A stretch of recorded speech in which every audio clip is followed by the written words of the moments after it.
Hey, this is Sully 800, and I want to give you a quick update on my search for some land. In my previous video, I covered my recent trip to New England and all the different properties that I saw and looked at, but decided not to buy. So in this video, I'm going to go into a little bit more detail of the property that I did decide to buy. I figure I should start out by covering what I was actually looking for in the property. As I've mentioned, I'm buying this to eventually build an off-grid homestead. So I think it's really important to have a good source of water on the property. Now, this could be a lake or a pond of some sort, but I've always really liked the idea of a stream or a brook, something that's flowing. This will allow me to provide water for irrigation, for crops, drinking water, as well as bathing and stuff like that. But if it's a flowing body of water, then I can also use it to possibly generate some hydroelectric power or set up a hydraulic ram pump and move water around for free on the property. So that was really important to me. Also, I'm looking for mainly woodland, so I want to have a lot of trees on the property that I can cut down and use for different timber framed projects, build a log cabin, build different structures. The stream that you'll see on this property, I intend to build a timber bridge across that, so I think that'll be really good. But then I also want a nice balance, so if there's some open land in the front or cleared land that could easily be cleared and used for farming, that would be great, and that's exactly what this property had. Mainly what I'm looking for is something that's affordable. So I wanted 25 to 50 acres because I think that's the right kind of space for what I want to do. So then I was constrained to a certain budget because I didn't want to take out a mortgage or anything like that. At the moment, I'm really looking to invest my current money in real estate and then live on the land without having any new debts incurred. So that was critical to finding the right piece of land. So the property that we did end up choosing is near the very small town of Newport, Vermont. It's just off of the shores of Lake Memphremagog, which is a pretty big lake. I think it's about 40 square miles, and it stretches really far up into Canada. So I think that'll be a great resource to have locally.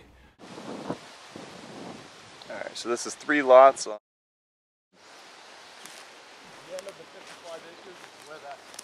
It's 55 acres total, so 3 18-acre lots. Clearing here, and then it runs back into those trees. Got a nice slope down this hill here. Pretty big change in grade, and talking about can you use this as a leach field for a sewer system? Would you have to pump it up?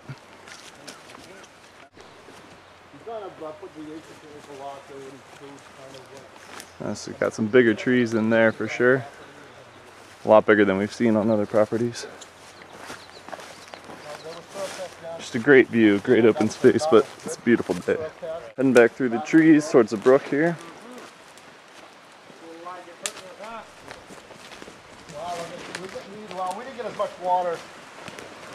A nice sizable brook.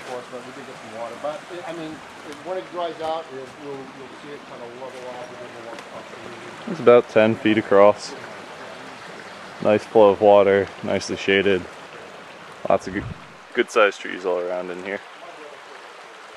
This is exactly the kind of stream I'm looking for on the property. Alright, so we've crossed the brook. We're walking up another nice little hill. Pretty big trees again. Some of this area was logged a couple of years ago, they said. The property goes way back in this direction, so I'm really liking this hill, this terrain. It's pretty nice, have some variety here. And just scampered up that hill, you can see it's pretty far down, even just a couple of steps up here, so gonna have nice views at the top.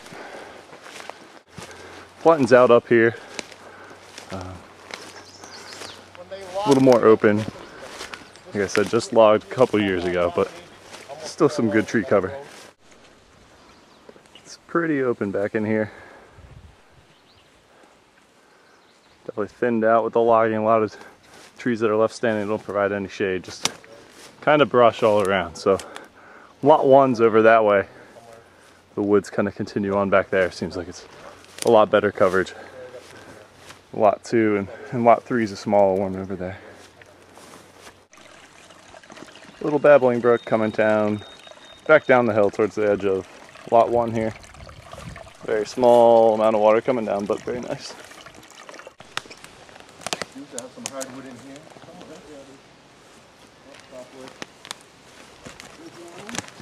Back into some of the bigger trees in here. pretty open overall. Very easy to walk around actually. The bigger stands of definitely older trees.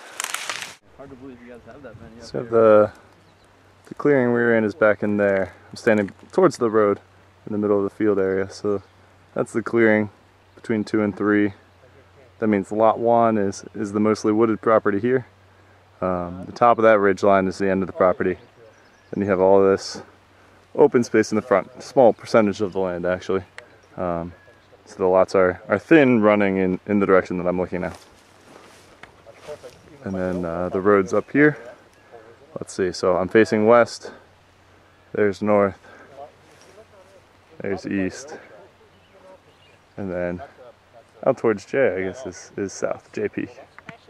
So as I've mentioned, I'm purchasing this land as part of a co-ownership with my friend Blake. Eventually, we'd like to expand that, include many different owners, and form a community that's living off of the land and off of the grid. The reasons for this are many-fold. By going in with a group, your purchasing power goes way up, so you can get a lot more land for the value that you might have saved over time. Additionally, working with a small community is really helpful for manpower. If you want to build a house or a cabin, any kind of infrastructure, it's useful to have another set of hands around instead of trying to do everything by yourself. Also, I previously lived in a place called Eco Village just outside of Ithaca, New York. So this was a kind of small community. It had about 60 families, 60 different homes on it, and they're expanding to include another 30 soon. But they had the same kind of mindset that I'm looking after. So they grew a lot of their own food. They lived in small houses that provided what they need instead of necessarily what everybody would want. And they kept most of the land open and used the woods and trails and things like that for their original purposes instead of just knocking everything down and making sure that each person had their own 1 acre. I intend to do the same thing with this property. We'll build houses and different things as necessary to actually live on the land, but most of the land we'll keep in its natural state. So we'll have a lot of woods, we'll keep the stream and different fields for growing food. Mostly we'll be trying to live off of the land instead of living against the land. So, thanks for watching and stay tuned for future videos.